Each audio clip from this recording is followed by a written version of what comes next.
What's going on, YouTube? Welcome back to my channel.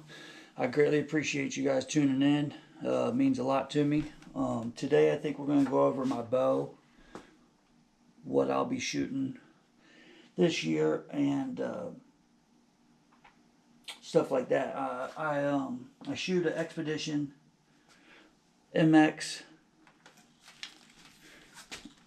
Mx-32. It's a 32.5 inch axle to axle bow. It's got a 6.5 inch brace height. I think it weighs probably about 4.5 pounds. This is a little bit older bow. I did buy it brand new this year. Well, technically last year, but we'll get into that in another video. And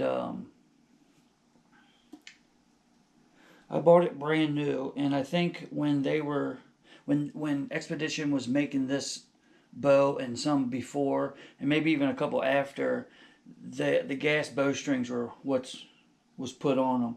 I think the newer ones maybe have Americans ABB. I think, I'm not sure what it means or whatnot, but so I really like the strings though on these bows. Don't have much peep twist. It's a heavy bow, but I don't mind that either. The draw lengths go from 26.5 to 31. Another thing I like about this bow a lot is it's somewhat mod specific.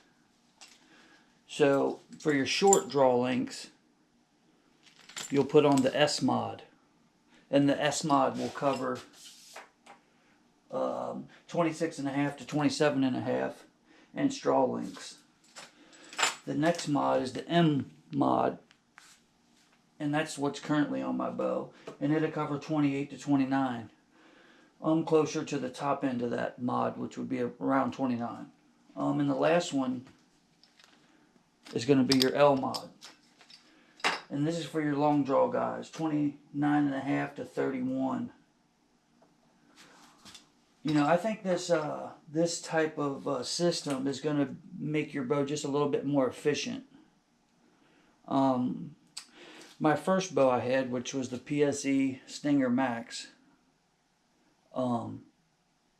it just had a big rotating mod on it.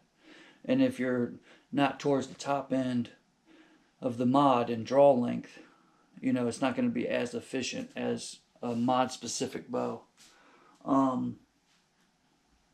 One thing I can say about Xpedition is I had a little bit of trouble with the first bow I bought. The first bow I bought was a Rax 33, and I had a ton of issues with my cables coming in contact with my cam. But one thing about their customer service is it's really top notch. I was actually able to talk to somebody. Now, I don't have a lot of experience with a bunch of different bow companies, so I don't know how other bow companies are, but from what I hear, a lot of times you can't get a hold of anybody or talk to anybody. And you know, emails and text messages and whatever, they can be misleading sometimes. But Xpedition they was pretty good. You know, they sent me everything I needed to try to combat my issue, and it never worked. So eventually they just say, hey, you know what, we'll send you a new bow.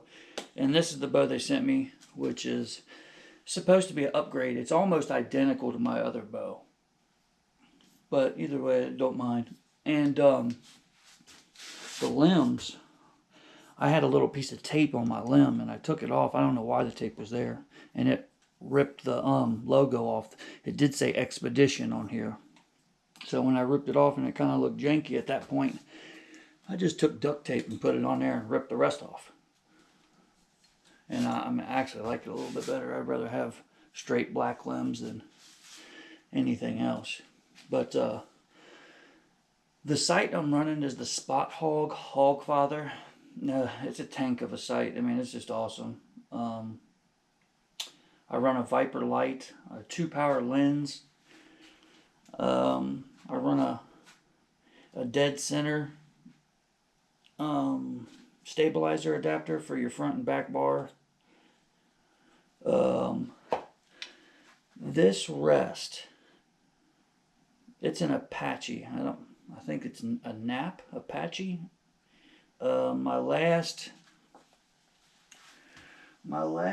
drop away, it broke. I've never seen this ever anywhere besides where I bought it. I can't find it online or nothing. This is all I can get out of this. Is it's a limb saver model drop away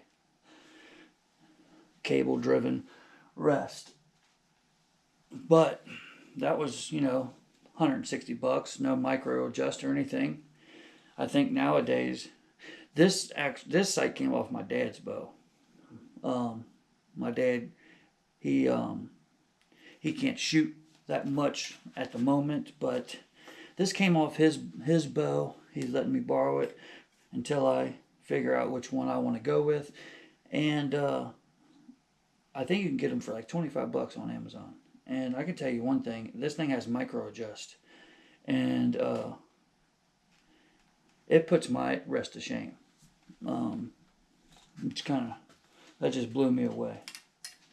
So that's probably why I haven't been so crazy about trying to get a new rest so quick, because this one's performing so well. So, and then I run a 26-inch stabilizer out front, a 15-inch stabilizer out the back, and I'm thinking I got 12 ounces on the back, and I only run 2 ounces out in the front because this bow's kind of top heavy, so it naturally wants to rotate forward. Not right now.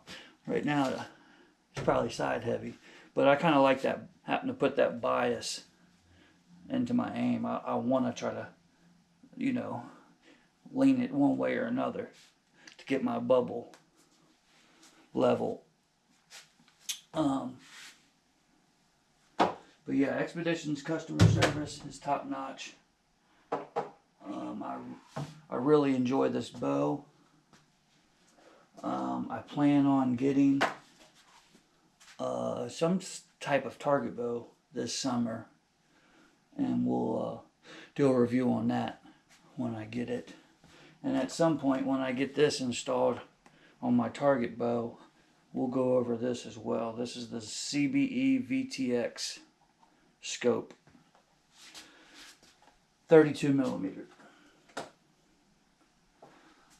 So yeah, that's pretty much it for the day. I just wanted to go over my bow, and you know, like, comment, subscribe to the channel. I greatly appreciate who's ever watching, whoever's thumbs up in, or whatever else you can do.